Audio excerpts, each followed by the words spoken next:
At the beginning of the film, we see a woman emerging from a river. As soon as she gets out, she cautiously scans the forest and the surrounding area. That's when she realizes her weapon is out of ammunition. Frightened, she heads deeper into the woods. Meanwhile, in another part of the forest, we see a hunter named Mons and a guide, Marcia, searching for something as background music plays. They follow footprints they find along the way. Marcia used to be a runner, but she had to give up athletics because of a leg injury. They are out hunting deer. After a while, the hunter fires a shot but misses his target. For some reason, Mons suddenly collapses. When Marcia tries to help him up, she finds a sealed letter on him. Mons quickly takes the letter back and says it's more valuable than his life. He introduces himself as a businessman. They continue their search and soon come across blood trails, likely from the animal they were hunting.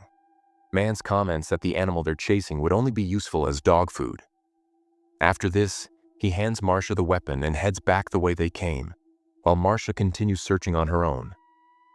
As she moves forward, Marcia finds an injured animal, but she hesitates to kill it. Just then, another hunter named Leo arrives and ends the animal's suffering. He says the hunt is over and asks her to return with him.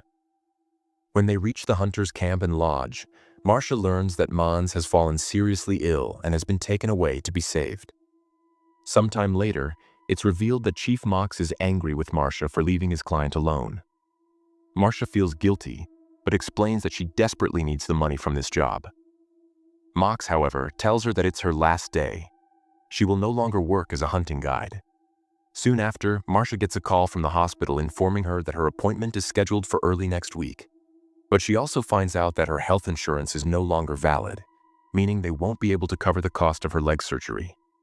She's deeply distressed, but when she sees the letter kept inside Mons' jacket, an idea strikes her.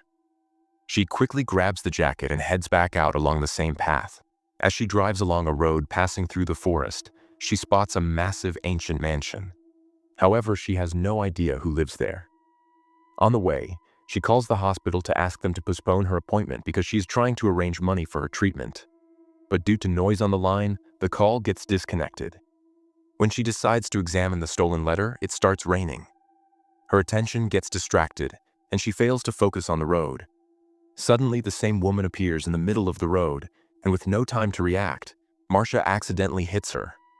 Marcia gets out of the car and tries to help the woman named Silva, who begins saying strange things. Silva says the place isn't safe because the competition isn't over yet. Marcia doesn't understand what she means, but she starts hearing whispers and faint screams coming from deep inside the forest. She has no idea that something fast and dangerous is chasing the woman. Marcia gives Silva her leather jacket, and as soon as both of them get into the car, a terrifying human-like creature approaches the vehicle.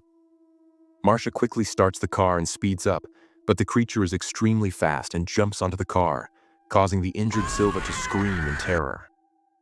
Marcia slams on the brakes and manages to throw the dangerous creature off the car.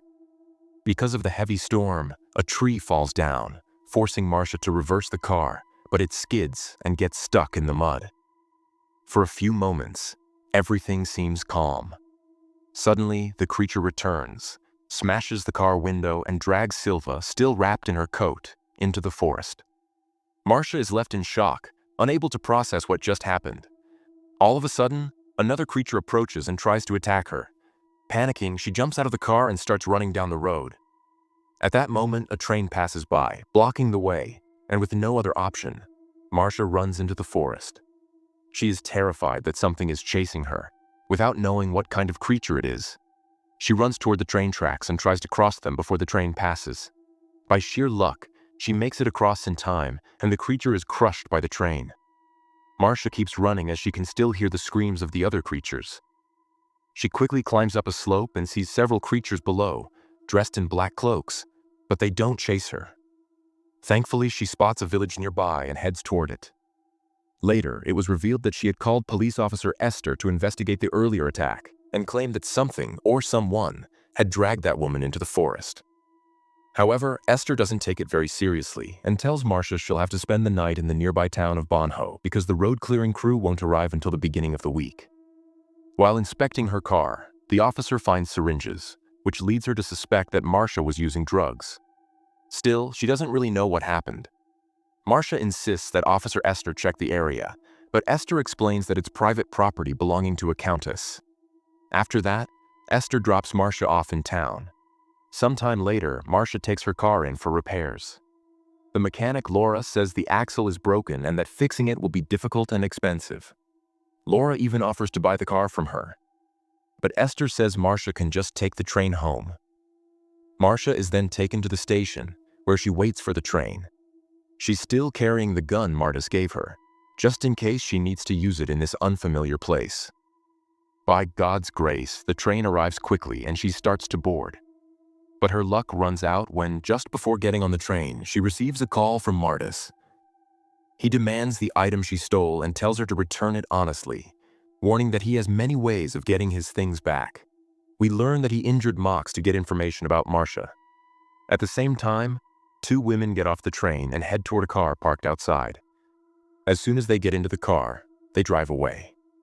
Because of the threats, Marcia decides not to board the train and chooses to stay in the town.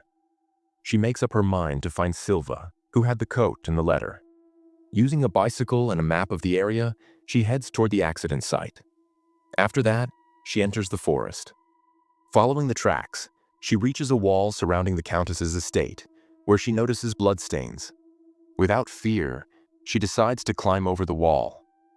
Once across, she finds herself in a maze-like garden and enters a mansion. While searching for a way inside, she reaches the stables and sees an old man cleaning a horse saddle that is filthy and dripping with blood. The old man doesn't notice Marcia and goes down into the basement through a door. Marcia secretly follows him and keeps an eye on his movements. When the man moves on, Marcia reaches the same spot and discovers a wine cellar. She then enters a room and sees Silva's injured body hanging from hooks and chains. The sight terrifies her, but she still approaches Silva and recognizes her by the tattoo on her back. We learn that Silva is still alive, so Marcia frees her from the restraints.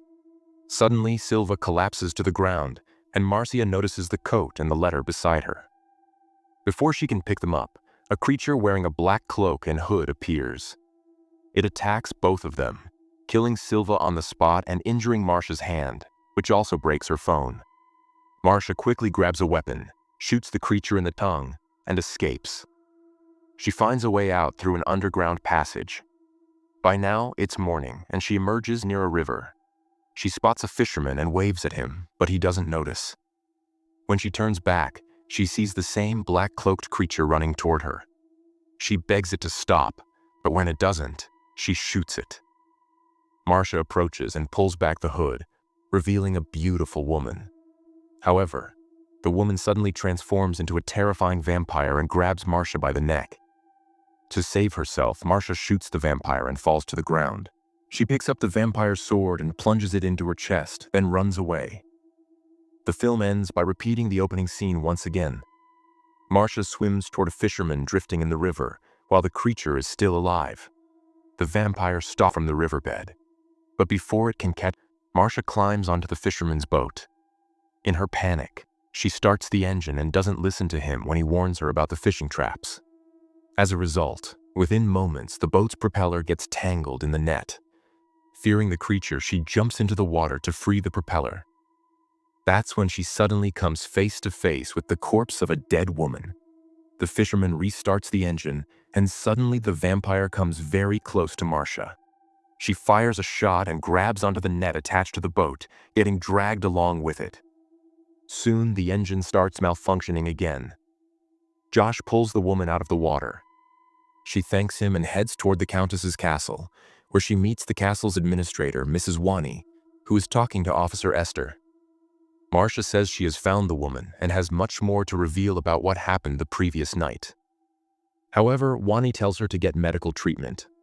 Marcia refuses and shows the wound on her hand. She says that mad people live on the Countess's property and hunt and kill humans. At that moment, she is told that the Countess has been found dead.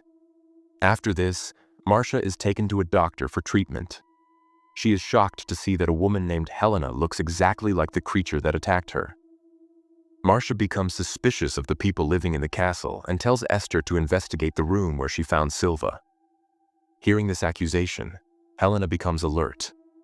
When they reach the room later, they find a deer hanging there, kept for food. Marcia is not satisfied with Esther ignoring this, and when she finds a blood-stained piece of her phone, she says this is the evidence. But Esther responds that the evidence she has is that Marcia trespassed on private property, which is grounds for arrest.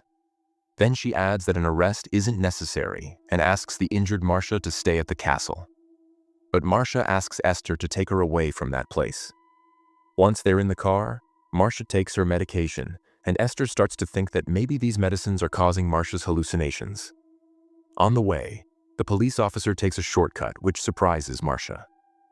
On the way, they run into Josh and stop the car so he can confirm what happened at the lake. But Josh says he only pulled the woman out of the water, and in return, his boat was damaged. Esther asks Marcia to come with her, but realizing that Josh isn't telling the truth, Marcia decides to stay there. Josh agrees to take her into town, and Esther gives her permission. Josh takes Marcia to his cabin, which he inherited from his late uncle. He advises her to talk as little as possible to strangers. Josh explains that some people from the hunting association believe strange things happen on the countess's property. He warns that there is a lot of hunting in this area. Marcia asks why they don't do anything about it.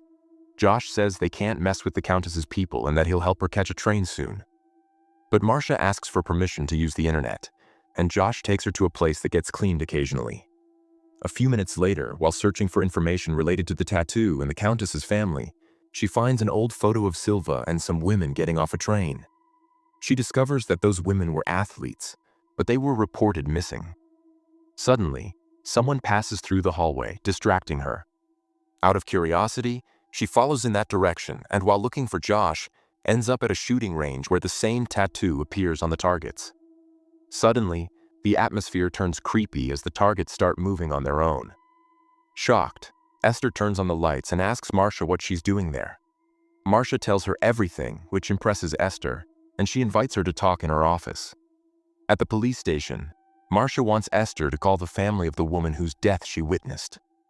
But Esther says that without a body, no crime or evidence can be established.